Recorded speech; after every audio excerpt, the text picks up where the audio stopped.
ఈ రోజుల్లో మనం చూసినట్లయితే చాలామంది క్రైస్తవుల యొక్క విశ్వాసం ఏంటంటే భూమి అంతటినీ కూడా దేవుడు నాశనం చేసేయబోతున్నాడు, ఈ భూమి అంతటినీ కూడా అగ్ని చేత కాల్చివేసి విశ్వాసులందరినీ కూడా పరలోకం తీసుకెళ్ళిపోతున్నాడు అనేది ఈరోజు చాలామంది క్రైస్తవుల యొక్క విశ్వాసం.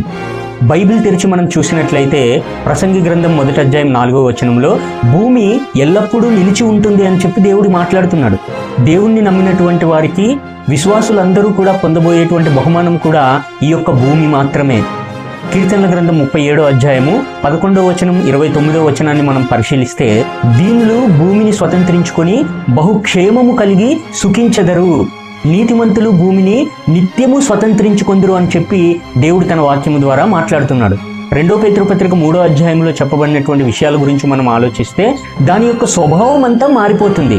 ప్రకృతి సంబంధమైన స్వభావం అంతా కూడా వాక్యం అనేటువంటి అగ్ని ద్వారా తీసివేయబడి నిత్యత్వంలోనికి నడిపింపబడుతుంది. ఈ యొక్క భూమి అంతా కూడా పంచభూతములన్నీ మిక్కటమైన వేండ్రముతో లయమైపోతాయి అనంటే, పంచభూతములు అనంటే ఈ శరీరము నిర్మించబడినటువంటి స్వభావము.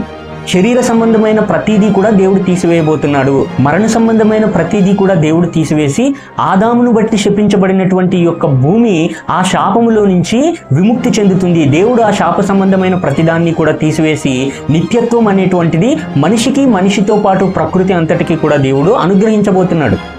అప్పుడు ఏమవుతుందనంటే ఈ భూమి అంతా కూడా దేవుని తోట వలె, అంటే ఏదేని తోట వలె మారిపోతుంది.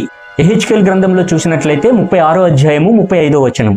అంతేకాకుండా ప్రకటన గ్రంథం 11వ అధ్యాయం 18వ వచనం చూసినట్లయితే ఎవడైనా భూమిని నాశనం చేయాలనుకుంటే దేవుడు వాణ్ణి నాశనం చేస్తాడు.